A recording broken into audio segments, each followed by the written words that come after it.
Hello everyone, আজকে আমি চলে এসেছি আর একটা নিউ ব্লগ নিয়ে। এসে তোমরা ভাবছো যে আমি এই দুটো ওড়না নিয়ে কি করছি।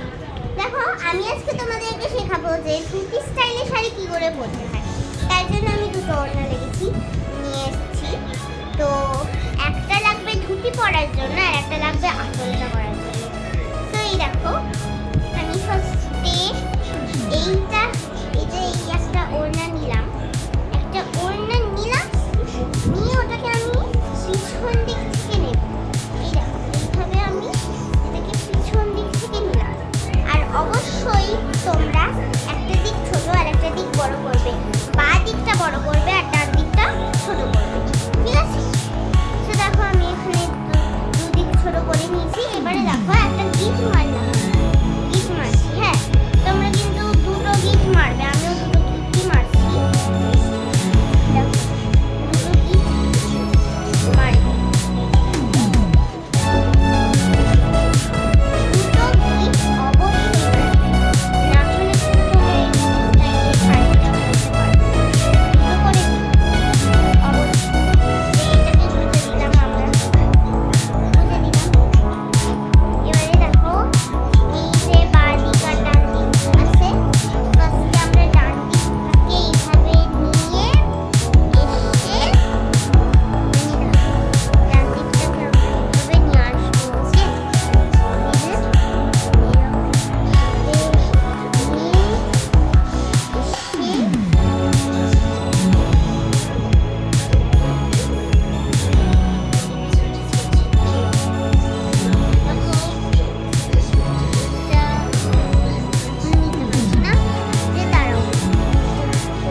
আর এই দিকটাও ঠিক সেম করো, ওকে?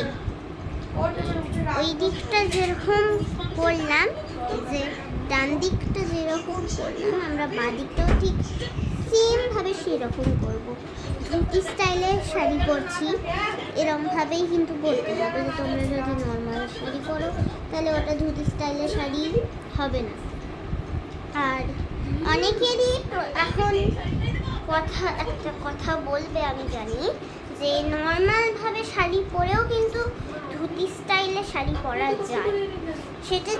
সেটা আমি জানি যে নর্মালভাবে শাড়ি পরেও ধুতি স্টাইলে শাড়ি পরা যায়, কিন্তু আসলে আমরা যেই এটা পরি সেইভাবেই কিন্তু ধুতি স্টাইলে শাড়িটা পরতে হবে। এবারে দেখো, আমি যে এই দুটো সাইডে গুঁজেছিলাম, এই দুটোকে আবার এখানে নিয়ে এসে আমরা কিন্তু পিছন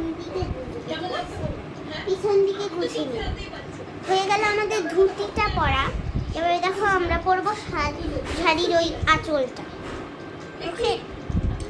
দাঁড়াও, আমি এটা ঠিক করে আটকাতে পারি একটু।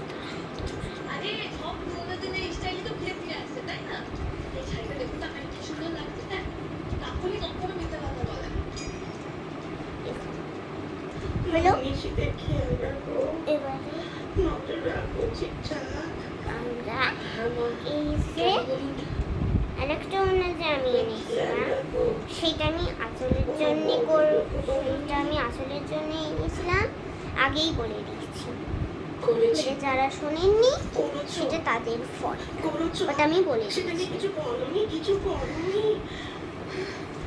দেখো, আমি কিন্তু এবারে আঁচলটা যে করবো সেটার জন্য আমরা একটা কুচি করে নেব, ওকে? পুরো ওড়নাটা নিয়ে আমরা কুচি করবো। দেখো, আমি যেহেতু ছোট, ওই জন্য আমার ওড়না দিয়ে শাড়ি পরলেও হয়ে যায়, কিন্তু তোমরা কিন্তু ওড়না দিয়ে পরবে না, তোমরা তোমাদের বড়দের ওই শাড়ি দিয়েই পরবে। কারণ কি তোমরা যদি ওনা দিয়ে করো তাহলে তোমাদের ছোট হয়ে যাবে শাড়িটা। তখন কিন্তু আমাকে বলবে না যে তুমি তো ওনা দিয়ে করেছো, তাহলে আমরা ওনা দিয়ে করছি, আমাদের ছোট হয়ে যাবে। ঠিক আছে, দেখো আমি এটা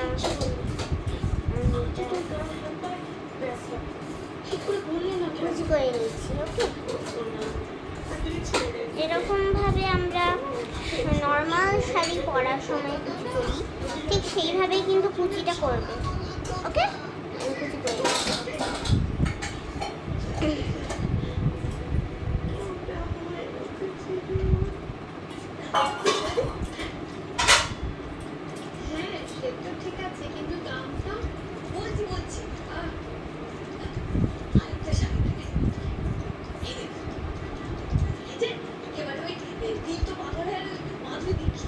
দেখো আমার কুচি করা কিন্তু একদম কমপ্লিট। এবারে এটাকে আমি আঁচল হিসেবে ব্যবহার করি। দেখো এটা কিন্তু একটু, এটা যেহেতু আমরা ভরতনাট্যম স্টাইলে শাড়িটা পরছি তাই জন্য আঁচলটা কিন্তু একটু ছোট, ঠিক আছে। এবারে এই দেখো আমি যে আঁচলটা নিলাম, একটা পার লাগবে, পার বলতে সেরকম পার নয়, এই যে সাইডটা লাগবে। আমি এই সাইডটাকে এবারে এখানে একবার নিয়ে এলাম, গিয়ে এখান থেকে নিয়ে এসে পিছনে গুজবো না, একদম সাইডে গুজবো। দেখো আঁচলটা কেমন করে কথার জালে দোকানদাররা ফাঁসায় দেয়।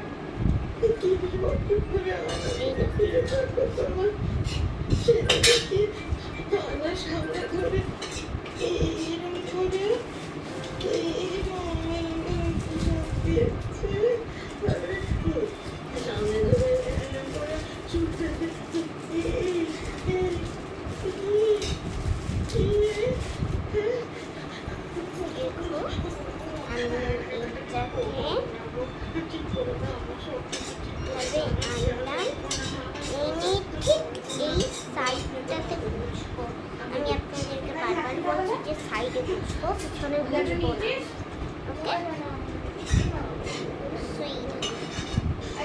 গোজা হয়ে দেখো এখানে